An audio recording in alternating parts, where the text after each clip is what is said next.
5. Hi everyone, welcome back to the Sedona International Film Festival 2023. I'm Tonya June Moore. I'm here with another incredible filmmaker, but first I want to say thank you to Goldenstein Gallery and BMO Harris Bank. We really appreciate you supporting us and being our sponsors, and of course always helping us make this film festival happen. And hi! Hello. Welcome. Please introduce yourself and the name of your film. Yeah, thanks for having me. I'm Dave Baram, and I'm the writer and director of a long short called Ball and Vase.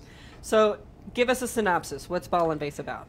Ball and Vase is essentially about an ailing and retired 92-year-old professor and magician, magic hobbyist whose family has essentially abandoned him, and he's making one last attempt to reconnect to the world around him, and he does that through attending a local pub that he used to perform at with his wife when she was still alive. Mm-hmm. Stars Austin Pendleton, who's an extraordinary actor who plays the lead, and we just screened yesterday for the first time. How was your screening here?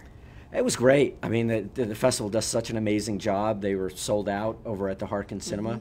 Mm-hmm. We screen again, I believe it's tomorrow at 1 p.m. It was an incredible, tight selection of really well-curated shorts, so I was just really honored to be part of it. Were the questions good? I mean, this is like right up our audience alley here. You know, the questions were probably the most thoughtful questions of any festival I've ever been at. I mean, not just the themes. You know, this particular film, we deal with issues of aging and isolation and loneliness, but very technical films, like why did we light it in a certain way? You know, why did we edit it in a certain way, which you don't usually get at all film festivals. So it was really, you know, it was really provoking. I loved it. So why was it important for you to tell this aging story and really get that information out there? You know, the work that I've done in the past has, for some reason or other, dealt with similar issues about aging. In this case, the inspiration was I grew up in New Jersey and was very close to my grandfather, who was a bit of a second father, was, you know, first immigration generation family from Italy. And they all remained there. I was the only one that sort of left the nest, moved out to Los Angeles a long time ago. And as close as I was, like I'm sure many folks can relate, you know, there's always, life gets in the way. You don't make that event. You don't pick up the phone to make that phone call when, you know, you might otherwise should, always with the best of intentions. And then eventually you get that call when it's all going to be too late, right? And so that was something I really wanted to address, at least for myself, which is just a reminder to reconnect with people that have been important in your life and to make time for them before it's too late. And so that was the genesis of it. And then I've also lived in the magic world quite a bit, produced a lot of magic in Las Vegas and on television, and so wanted to use that as the vehicle to tell the story. Yeah, I think what I find interesting about the story here in this town is, you know, our average age is 70 here in Sedona, and I think that there are a lot of people, including me, and I'm young, who question our mortality. Like, what are we doing, and how are we connecting, and how are we connecting in a way that's real and not just phoning it in? Right. Were you able to, I guess, kind of reconcile your feelings about your own family? I think so.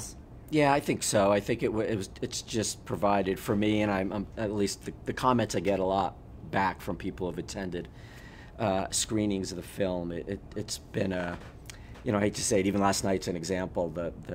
The amazing woman who hosted the event had just lost her mother, and it's just very relatable because somebody is either in a situation where someone close to them is ill or they've lost someone in the past, and you know, which is difficult being a caretaker, right? So it's easy to get frustrated and maybe give up at times, and so to have that reminder, at least for me, was particularly important. And you know, there's a scene in the film where this 92-year-old character, his name is Ed's daughter, leaves him essentially a voicemail telling him that once again they're not going to be able to make it for Christmas, as the film takes place around Christmas time. And people have often said to me, "Oh, you know, is she evil? Did you?" And I said, "Not. To be honest with you, not really. It's life just gets in the way, and we don't think very carefully about our priorities at times. And And so it was really the opposite. I didn't want that character to come across as someone that wasn't relatable. I think we've all been there and done something like that, and maybe, you know, if not regretted it, at least rethought how we might handle that in the future. I'm hoping that this film inspires people to take maybe a little log of their life and realize not everybody is going to be here forever. Yeah, I think that's it. And, you know, I wanted to stay true to the age of the character. That's why, you know, Austin, he won't want to hear this, but it's not that far from the actual age of the character. You know, he's one of those faces that everybody recognizes, but sometimes has a hard time placing. He's been everything from My Cousin Vinny to Guarding Tess to Christmas with the Crank. So he's and he played it so incredibly well and brought so much more to the character than I even anticipated writing it. And so I think it's his performance in a lot of ways that seems to be really connecting with people and reminding them of exactly what you just said. Mm-hmm. So where can people out there in the Webiverse keep up with your film? Well, our probably the two most the places we have the most updates are on our Instagram, which is at Ball and Vase Movie. Okay. And then the website is ballandvasemovie.com. Okay. And I think on Facebook it's also Ball and Vase Movie as well. So please keep up with our filmmakers. They're here because they've made something really wonderful, and we want everybody to see it. And the way to see that is to jump over to their website or support their social media stream. And of course, come out to other film festivals where they are being screened. So stay tuned. We have a whole day planned and another filmmaker coming up, and I will see you shortly. Our hashtags this year are SIFF23 and Sedona Film Fest 23. We'll see you soon.